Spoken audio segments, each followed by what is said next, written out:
Can't let up. Cannot let up on him because he is not going to leave the White House.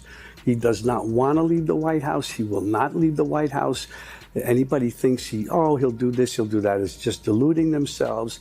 The Republicans, most of all, because they know, but they're going along with it. It's a classic bully situation. We see it, and there's no other to face a bully. You have to face him and fight it out and back him off and back him down. That's the only way this is going to work. Robert De Niro just went full-on mafia boss mode against Trump, and it was so intense, even the Secret Service probably needed popcorn. Picture this, the man who once embodied Vito Corleone suddenly turning into a political assassin, swinging harder than Rocky after a double shot of espresso. Whatever Trump did this time must have been wild enough to make Hollywood's grumpiest legend lose his Oscar-level chill. This clash doesn't just resemble a feud, it makes The Godfather look like a Sunday family picnic. Grab your popcorn because De Niro just turned Trump's ego into a cinematic crime scene. I just don't know. It's all an act in a certain way. It's all out of insecurity. He's deeply, deeply insecure. He is a malignant narcissist. He's a socio-psychopath. He's created some new language as far as describing somebody in his mental condition. It's so frightening and scary, and he's dangerous. We got to get rid of him. The internet didn't just wake up today, it respawned. Somewhere between a movie set and a press conference that felt like a rejected spin-off of The Apprentice, Robert De Niro quietly decided he'd had enough of America's loudest orange alert. No yelling, no table slamming, just that classic De Niro squint, the one that says, "I've survived Pacino's monologues, you don't scare me." The silence hit harder than any speech ever could. Sick. He is really, genuinely a sick person that somehow has been allowed into our system. And I'm not calling him, I'm tired of calling him names. He just can't be anywhere near the office of the presidency. There's nothing about him, there's not one redeeming thing in him that I can see ever. Democracy is great, of course. And somehow, the entire digital world felt the temperature drop 10 degrees. It started harmlessly enough. De Niro walked in looking like he was about to critique a noir classic, not start a meme war. Then came the other guy, the self-proclaimed king of gold-plated everything, strutting in with the confidence of someone who's never read the script but insists on rewriting it anyway. Within minutes, every influencer within 100 miles smelled viral content brewing. I'm very happy to see that because we need much more of it going forward, because that's the only thing that the politicians are going to recognize. They either face the wrath of Trump or the wrath of the people.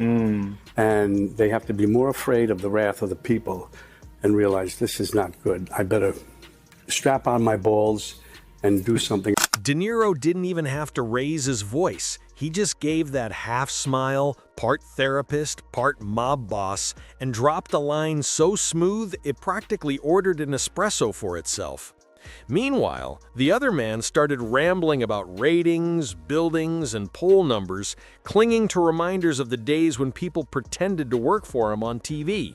Then came the words that sliced through the noise like a razor. Shame, shame, shame on those Republicans. And shame on those Republicans that don't have the nerve, the balls to go after him. What do they tell their kids? What do they tell their grandkids later when it's written in history books what their role is and what they did, and they allowed him to do this? He's an outright criminal, and they're still buying. De Niro stayed calm, and that's when you knew the roast had gone nuclear. When the quiet guy's composure makes everyone nervous, you're witnessing art. Comment sections exploded, Twitter tried to fact-check a smirk, and the phrase method roasting began trending.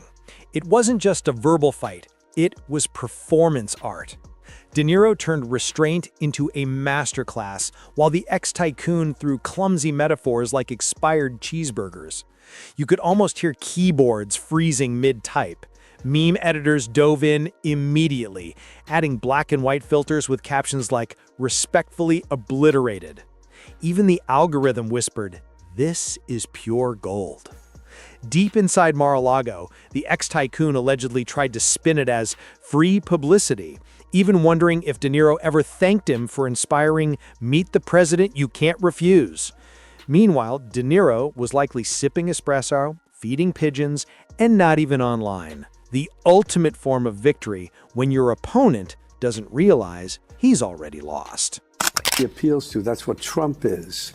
Everything is, what you see is what you get. It's not going to change with him. Everything. He's just, the point is we have to keep fighting and pushing until he is out. Period. There's no other way. He's not going to want to leave the White House. What is he facing? He's facing certain things, no matter what the Supreme Court, they're going to find a way to go after him for what he's done, all the awful, monstrous things that he's done. You know, I don't see any, he's not going to want to leave. Why should he? At one point, the ex-tycoon tried to clap back on his favorite social platform with a post filled with random capital letters and a picture of himself posing triumphantly next to a steak. The caption read like autocorrect had given up halfway through. Within minutes, meme lords turned it into a motivational poster titled, "When You Roast Yourself Accidentally." De Niro didn't respond. Legends never do. They let history do the subtweeting. Late-night hosts replayed every frame like it was the Zapruder film, pointing to the exact second the tycoon realized charisma can't be constructed like a hotel. De Niro's genius wasn't just in timing, it was precision. 5 words erased 5 decades of bravado. That's verbal aikido at its finest, the kind that makes philosophers question their career paths. By the next day, the roast had evolved into a full-blown cultural phenomenon. Brands used it in ads, coffee companies promised De Niro-level calm, and meditation apps offered inner De Niro mode. Even the stock market joined in. Traders joked it went full De Niro on overhyped tech stocks. Somewhere, a PR intern coined the term roastfluence and got promoted. And the memes? Oh, they were glorious. Do you think our democracy is at risk in this election? I think that it is. I always keep saying democracy is great, of course, but democracy people take for granted. It's a word that some people don't even understand. They take it for granted. It's about right and wrong, period. The guy's a monster. He is beyond wrong. It's almost like he wants to do the most horrible things that he can think of in order to get a rise out of us. I don't know what it is, but he's been doing it, and it's scary. There was De Niro calmly deleting your argument, De Niro explaining rent to your landlord, and the fan favorite, De Niro squinting at the economy. The man became a universal reaction format. You didn't just use his face, you summoned his energy. Alexa, give me De Niro's face. Meanwhile, the ex-tycoon doubled down, announcing he'd produce his own movie to set the record straight. Working title, The Art of the Comeback, rated Ego. Critics preemptively gave it 1 star for effort and 5 for delusion. The teaser featured slow-motion golf swings and background music that sounded suspiciously like elevator jazz. Somewhere, De Niro's agent laughed hard enough to earn a bonus. When journalists later asked De Niro to comment, he simply smiled, that dangerous smile that said, "If I speak, civilization might collapse." He let silence roast louder than any rant ever could.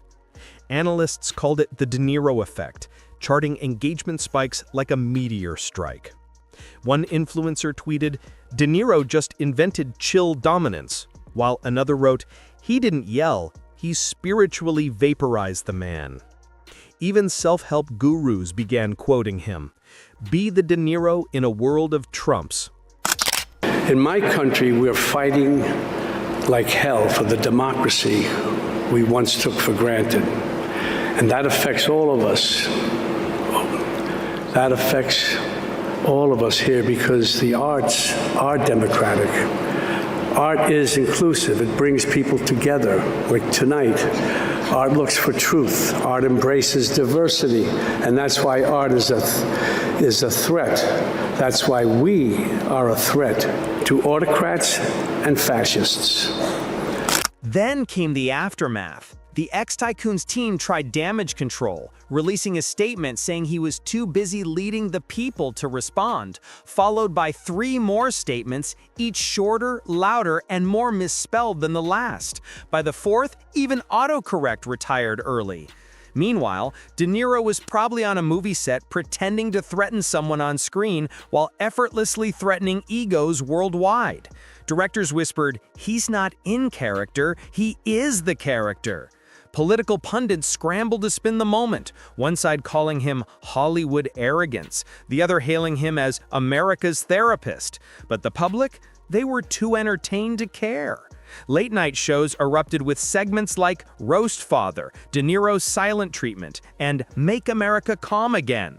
One comedian even reenacted the showdown with sock puppets, one silently staring, the other yelling about ratings. Guess which one won?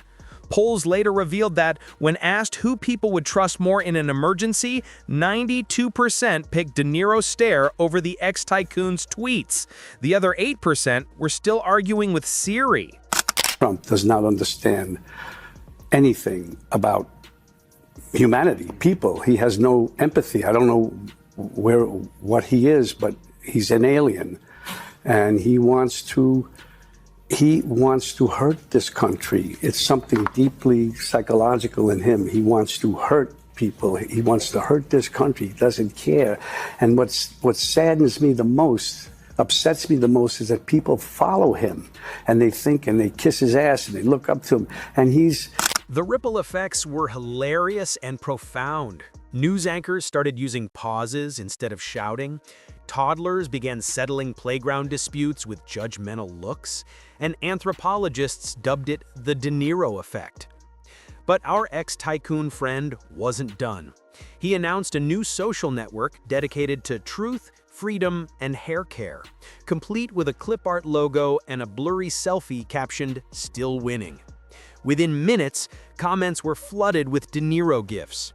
The internet doesn't forget, it just finds new material. Weeks passed, but the meme stayed eternal. Professors cited it in communication classes as an example of calm, dismantling chaos. Observe, they'd say, how silence destroyed a brand built on volume. Students scribbled notes, one doodling De Niro's face beside the word restraint. Then, just when everyone thought the saga was over, De Niro appeared at an award show to present Best Picture. The crowd erupted. Someone shouted, "Say the line!" He smiled, adjusted the mic, and simply said, "Be kind." The audience exploded. The roast had evolved to wisdom. When asked backstage if he regretted anything, he shrugged and said, "Nah." America's Philistine president has had himself appointed head of one of our premier cultural institutions. He has cut funding and support to the arts, humanities, and education. And now he has announced a 100% tariff on films produced outside the U.S. Let that sink in for a minute. You can't put a price on creativity, but apparently you can put a tariff on it. Of course, this is unacceptable. Some performances speak louder than speeches. De Niro delivered enlightenment disguised as understatement. Meanwhile, the ex-tycoon was reportedly developing a new reality show where contestants compete to build towers out of alternative facts. The prize? A framed photo of him looking slightly less orange. Internet historians later called it the day sarcasm achieved sentience. Because this wasn't just a celebrity feud, it was an energy clash. Chaos versus composure, megaphone versus mic drop. De Niro proved a simple truth. You don't need to shout to dominate. Sometimes power lives in patience, in the quiet confidence of a man who's heard worse dialogue in Taxi Driver. The ex-tycoon's final act was unveiling a presidential cologne called Victory and Tanning Lotion. The internet turned it into a punchline overnight. That's how calm destroyed chaos, not through anger or insults, but pure composure. De Niro became the symbol of poetic restraint. Coffee mugs, hoodies, and NFTs shaped like his smirk flooded the web. Do you really worry that if he were to win again, and I'm not saying this like it's such a far-fetched notion, if he were to win again, that he would not give up power after? You know he won't. You know he won't. He even said it. He's never going to give it up. And anybody who deludes themselves in thinking that he is, shame on you. You have compared the Trump family to a gangster family, which is something coming from you. What do you mean? They are. Well, because he thinks he's a gangster. He does everything like a gangster. A startup even launched De Niro candles, claiming to radiate composure, and they sold out within an hour. The ex-tycoon still insisted he'd won, bragging that his follower count had risen. Maybe people were talking about him again, but mostly comparing him to that one uncle who can't stop bringing up his glory days at family dinners. Every family has one. Every timeline blocks one. Somewhere in New York, De Niro probably walked past a newsstand, saw his name next to the word destroys, and smirked. Not because he planned it, but because he didn't have to. Some people shout, others simply exist louder in silence. So who really won? The internet did. We got a week of top-tier entertainment, endless memes, and a new life philosophy. Keep calm and De Niro on. And the legend only grew. Months later, the roast still lived rent-free in every feed. When Trump ran in 2016, people laughed it off, until history reminded us that clowns sometimes become tyrants. Now he's promising to use the military against his own citizens. That's the moment to stop him, once and for all, by voting him out. Meanwhile, every new slogan, rally, and attempt to rebrand ended up backfiring because the internet always found a way to remix it with De Niro's calm face floating in the background like a silent fact check. It became universal shorthand. You didn't even need words anymore. Just a De Niro gif, and everyone got it. This ain't it. That's how one man's quiet confidence became the loudest mic drop in meme history. De Niro didn't just destroy a person, he dismantled the myth that chaos wins. Because in the end, class always claps back, quietly. When Trump ran in 2016, it was like a joke. This buffoon running for president. No, never could happen. We'd forgotten the lessons of history that showed us other clowns who weren't taken seriously until they became vicious dictators. And now he's promising to use our own military to attack U.S. citizens. That's the tyrant he's telling us he'll be. This is the time to stop him by voting him out once and for